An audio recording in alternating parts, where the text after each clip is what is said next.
Self-defense is about more than just fighting. In fact, in a proper self-defense program, they need to teach you all the skills that you need so you can avoid fighting 99% of the time. However, in that 1% instance where it's time to throw down and you need to fight, your program better have taught you how to fight. To that end, today we're going to talk about 10-ish things that your martial arts program needs to be incorporating to call it self-defense. To get us started off, let's talk about the hand strikes. Your martial arts self-defense program needs to be incorporating how to throw straight punches. Now I say straight punches and not jab or cross because realistically, you could be learning how to throw a jab or a cross. You could also learn how to throw a back fist. You could learn how to throw vertical punches. It really doesn't matter what you call them, as long as you're learning how to throw punches straight from your shoulder out straight at your target. I really don't care how good your lead hook or your ridge hand is. The fact of the matter is, the quickest distance between 2 points is going to be a straight line. So you want to learn how to create a straight line from you to your opponent. So our straight punches are going to be probably the most important punches that we can learn if we're talking only about self-defense. Just to get this out of the way, I'm talking about the things you need to learn so that you can defend yourself from a violent encounter. I'm not saying these are the only things a martial art should ever incorporate. I'm just saying if a person comes to me and says, I'm afraid that I'm going to be attacked, I want to learn how to defend myself, here are the things that I'm going to show them. Later on down the line, we can start incorporating spinning kicks, we can show them some weapon stuff, we can show them some forms, whatever.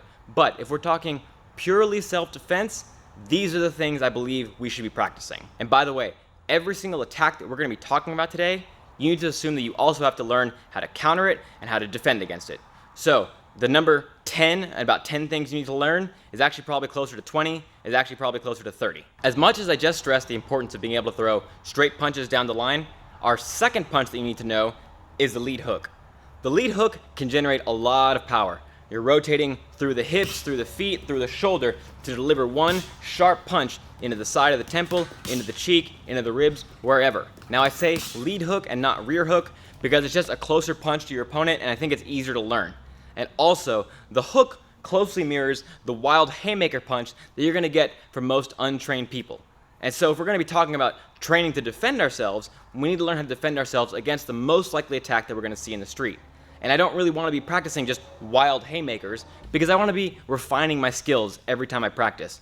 So I'm going to mirror that punch with the lead hook. And all things being equal, the lead hook is going to meet its target much sooner than the wild haymaker will. The other benefit that the lead hook gives us is that you can modify it for a short range or a long range. So if your opponent's in a close quarters range with you, you can throw a short, sharp hook, put him on the ground.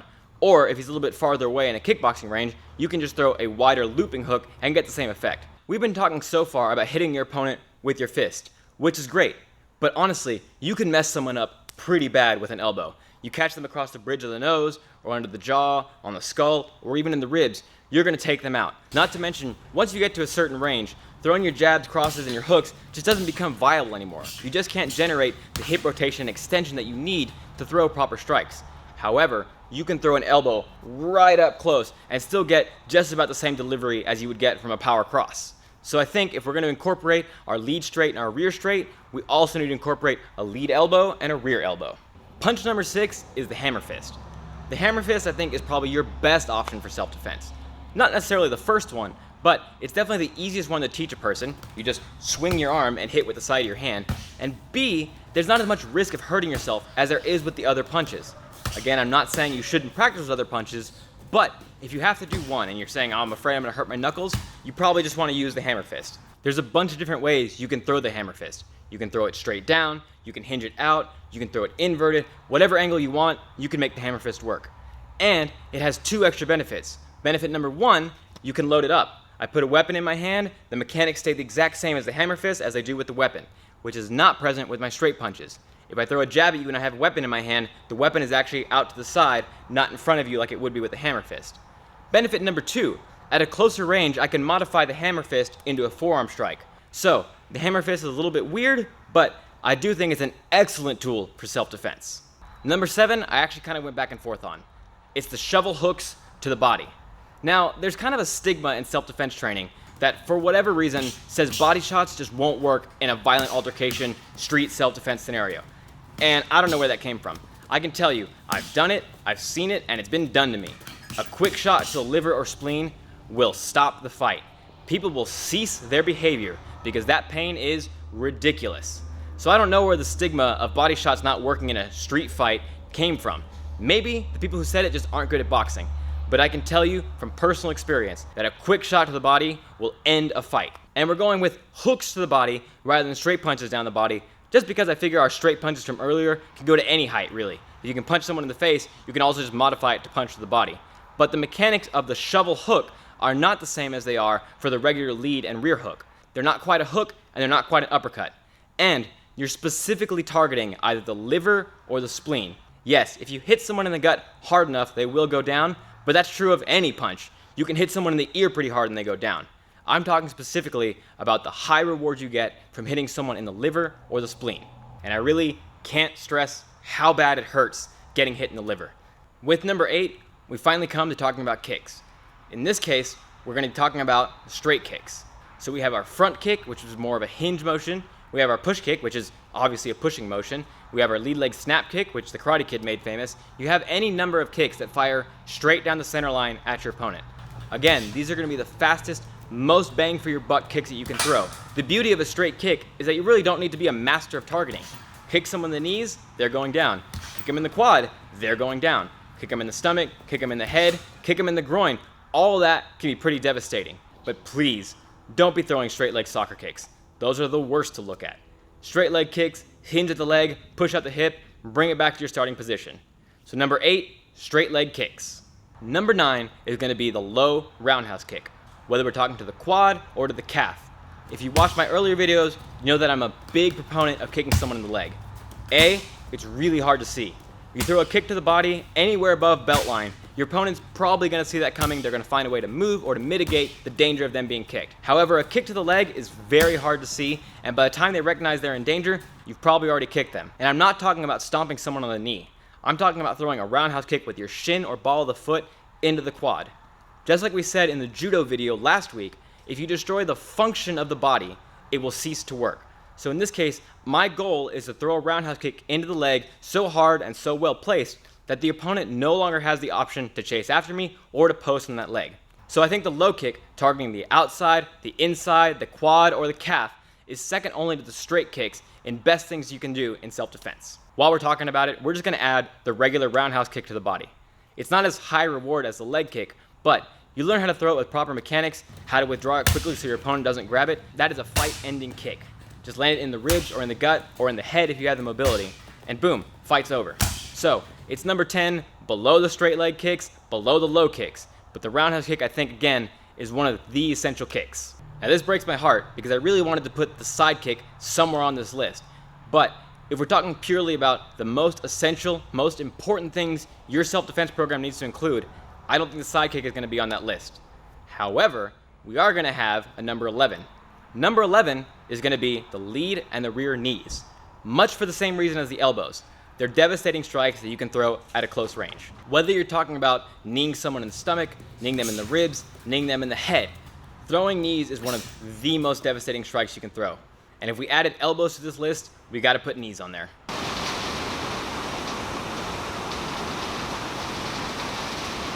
Well, now it's raining. Okay, so I thought it was going to stop, but it actually ended up raining all day long, so now it's tomorrow, except for you where it's still today. With number 11 being our knees, we have moved out of the striking range. But that doesn't mean we're done with essentials for self-defense, because now we're going to talk about grappling. Specifically right now, our number 12 is going to be clinching. Now, for our purposes, clinching is going to refer to 3 things. It's going to refer to any time you have your hands on your opponent's head or neck. So, we could be talking about the Muay Thai double plum, we could be talking about a single collar tie, a cross collar tie, whatever. If you lay hands on your opponent's head or neck to control them, that is clinching. Moving on and moving down from the neck, we have number 13, bicep control. Now, believe it or not, holding control of your opponent's bicep is going to stop 90% of the strikes they can throw at you. Not talking about kicks, obviously. Now, a lot of people say grabbing someone by the head or by the neck is like controlling the bull by the horns, and that's true. But I would also say human beings kind of have a second set of horns in the arms. So, if you can lay control on someone's biceps, you can keep them from coming in to grab you or coming in to strike you. And it also makes an easy setup for throws and sweeps. And while this does sound pretty obvious, and it's not the most complicated skill to learn, you do have to practice how to do it properly, how to position yourself to where you can control the biceps, and how you can retain that power so your opponent doesn't take it away and use it on you. So with numbers 12 and 13, you learn how to control your opponent's head with clinching, and you learn how to keep them at bay and control them with bicep control. But what do we do once we have that control? Well, number 14 is going to be sweeps. The best thing you can do in a situation like this is learn to put your opponent on the ground. Now, as much as it pains me because I really wanted to put throws as number 14, I just think sweeps are much easier to learn and there's less risk of getting them turned around on you. Don't take that to mean that I think sweeps are somehow less skilled than throwing. That's not the case at all. But if I only have 1 hour to teach you a handful of techniques that I think will keep you safe, I think sweeps are probably going to be the easiest ones for us to teach you. That being said, you do still need to go back and learn how to do your double leg takedown, you learn to do your hip toss, all that's important. But again, if I only have 1 hour, I'm probably going to teach you the one that requires less commitment and is more likely to work for you. Actually, you know what? Upon thinking about it, while I do think it's better for us to learn how to sweep rather than learning how to throw, that doesn't mean a potential attacker is not going to try to tackle or throw us. So number 15 is going to be proper sprawling. Now, this might seem very simple and like a thing you can learn in 2 minutes, which is true, it is. But learning how to sprawl, learning how to throw your hips backwards out of the way of your opponent is going to keep him from being able to tackle or throw you. All throws ultimately require your opponent to maintain control of your hips and therefore your balance. So if you learn how to keep that control away from him via a sprawl, you're going to be able to keep that fight on the ground or go to the ground on your own terms. So everything we've talked about, numbers 1 through 15, have all been about keeping the fight standing and putting your opponent on the ground. But now with number 16, we ended up on the ground. Now I know, you're a 7th degree black belt. You know all 10,000 kung fu fists that you need to know for your style. But for whatever reason, you're having an off day and you ended up on the ground. You can't just stand back up. Believe it or not, you can't just stand back up. If someone else wants to keep you on the ground, you have to have some kind of negotiation with that human being to get back to your feet. In that case, number 16 is going to be guard retention. What that means is you're flat on your back, your opponent's standing over you, and you have your legs holding him at bay. Now this sounds pretty simple. It sounds instinctive. You want to use your legs to keep your opponent away from you. And you're right, but it's not so simple that you can just do it. You need proper instruction, proper training to learn that you can hold someone at bay with your legs and that you can follow up and finish them from that position and that you can use that position to get back to your feet. It's simple, but it's not easy. So guard retention was about us getting thrown to the ground and landing on our back. 17 is going to say we got off our back, but we're still on the ground with our opponent. From here, we're in what's called side control. At this point, your opponent is now on his back, or at the very least slightly at an angle, and you're more to your knees. Your goal from there is to hold him on the ground and finish him, hold him until help shows up, or subdue him enough to where you can get away. You need to have designated training time where you work on getting to side control, maintaining side control, and finishing from side control. By the way, if you don't know how to do just a basic Kimura from that position, you are wasting a lot of time in your training. Number 18 I'm including on the ground section, but realistically this could be in any range of combat, and it's the rear naked choke. Now, I don't really like the term choke in this context because a choke implies that you're cutting off airflow to the lungs, and that's just not what we're doing. First of all, I just gotta tell you the truth, cutting off airflow to an attacker is not really the best way to subdue them. You don't know that you're gonna cut off enough air, you don't know how long it's gonna take before they stop doing what they're doing, and you don't necessarily have the same control with a choke as you do with what's called a strangle, or what I prefer, arterial restriction. What an arterial restriction is doing is cutting off blood flow to the brain. And just like disrupting the function of a body part like a leg, if you cut off blood flow to the brain is going to stop telling the body what to do, and they're going to cease their movement. Now that sounds really violent, and it is, but that's true of everything we're doing. Every single thing you do in martial arts is supposed to be violent. It's controlled violence, but you're learning violence. That being said, if you learn how to do this movement properly, it can take as little as 7 seconds to cut off blood flow to the brain, and as soon as you release that position, your opponent will wake up and you'll be long gone. Now let's say the situation is suboptimal and your opponent doesn't go to sleep in 7 to 8 seconds. If you learn the mechanics properly, there's that word again, you can hold that position on your opponent until help arrives or until they do finally go to sleep. Again, the rear naked choke is not something to shy away from. If you learn how to do it properly, it's an excellent way of subduing someone without actually hurting them. But it requires you having the proper training and control to not hold it for longer than you need to. But again, that's true of everything. You have to learn the proper control to know when it's time to stop. How do you know when it's time to stop? You gotta have it done to you. To learn how to properly do a rear naked choke, you gotta have a rear naked choke done to you. To learn how to defend against a hook, you gotta have a hook done to you. So all the things that we're doing here are not just learning about being the aggressor, you also have to learn how to defend from them. Now this list is getting pretty long, so I'm just gonna rapid fire the last two. Number 19, is sparring. If you're not sparring, you can't fight. If you can't fight, you can't defend yourself. That's just the end of it. And if you're in a school that says its techniques are too dangerous but too effective to properly do in sparring, then that's not true either. You're not learning self-defense. Because the fact of the matter is, you can't perform what you don't practice. And if you only practice your techniques in a vacuum where your opponent's not actively resisting you, then you can't perform them. That's the end of it. And I'm talking about full contact sparring, not full force sparring. You shouldn't be having gym wars. I'm talking about full contact continuous sparring. You need to be able to practice as you're expected to perform. And finally, we have number 20, which is strength and conditioning. Because none of the stuff that we talked about today is going to matter if you gas out in the first 10 seconds and are huffing for air, unable to continue. And none of that stuff matters if you can't actually implement it, if you hit someone without any force behind it, if you can't actually pull someone and maintain control of them. Now, certain people will argue that no street fight should go on for longer than 10 seconds, but I would argue that we shouldn't be having street fights to begin with. And I would also argue that the length of time that we devote to them isn't always going to be our choice either. Sometimes they're going to be 10 seconds, it could be a minute, it could be as long as 20 minutes. You don't know, so you need to have a gas tank that's able to perform appropriately. So there you have it, you guys. Those are 10, 20 things that I think every self-defense program needs to incorporate to properly call itself self-defense. And again, there's a lot more to self-defense than just combat. But today, we were talking only about the aspects of combat that a self-defense program needs to incorporate. And if you're looking at this list and saying, hey, you're basically just describing the basics of MMA, well, yeah. As I've said, I think the best way to learn combat for self-defense is to learn a combat sport, specifically MMA. As you can see, with just a minor shift in the focus from being sport-focused to more self-defense focused, MMA is a perfect transfer between the two. MMA comes from martial arts that focused on self-defense. So yeah, it is a sport, but it is a sportive version of self-defense. And if you're looking for a channel that combines the practicality of combat sports like MMA, the reality of self-defense, and the fun of traditional martial arts, then please go ahead and subscribe.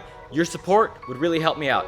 As always, I want to thank you guys for the hard work, and I want to thank you for the hard work yet to be done. I'll see you next time.